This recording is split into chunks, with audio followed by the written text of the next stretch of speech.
ఓంకారేశ్వర్ వెళ్ళిన రోజే మేమైతే బోటింగ్ అయితే చేసేసాము. నెక్స్ట్ డే వచ్చేసి ఎర్లీ మార్నింగే మేమైతే నది స్నానానికి వెళ్ళినాము. పొద్దున్నే కాబట్టి వాటర్ అయితే చాలా చల్లగా అనిపించినవి స్టార్టింగ్.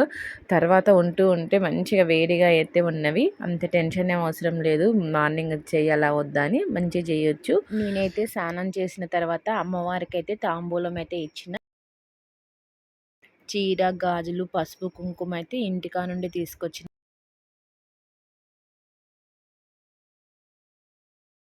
పొద్దున్నే కాబట్టి టైం కూడా ఉండదు కాబట్టి నేను ఇంటికాంచి తెచ్చుకోవడమే బెస్ట్, ఎవరైనా తెచ్చుకోవాలనుకుంటే కూడా. మేము వచ్చేసి బ్రహ్మఘాట్లో అయితే స్నానం అయితే చేసాము. చీర అయితే వదిలిపెట్టక ముందే అక్కడ రెడీగా ఉన్నారు తీసేసుకోవడానికి.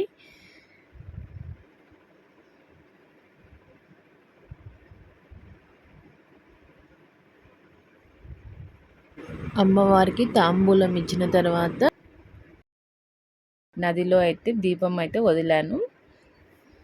దీపం వదిలిన తర్వాతకి ఒకసారి గోముఖ్ ఘాట్కి కూడా వెళ్ళినాం అన్నట్టు. గోముఖ్ ఘాట్ కంటే బ్రహ్మఘాట్ దగ్గర వాటరే చాలా నీట్గా ఉన్నాయి. చూడండి, ఇది వచ్చేసి గోముఖ్ ఘాట్. ఇక్కడ చూడండి, పాకూర అనేది బయటికే కనిపిస్తుంది. ఇందులో దిగితే మాత్రం కింద పడిపోతారు. ఇక్కడైతే స్నానం అస్సలు చేయకండి. బ్రహ్మఘాట్ దగ్గర వాటర్ అయితే చాలా బాగున్నాయి నీట్గా. లేడీస్కి డ్రెస్ చేంజ్ చేసుకోవడానికి కూడా ఫెసిలిటీస్ అయితే బ్రహ్మఘాట్లో ఉన్నవి. గోముఖ్ ఘాట్ దగ్గర అయితే లేవు. బ్రహ్మఘాట్ దగ్గరే స్నానం అయితే చేయండి, చాలా బాగున్నాయి.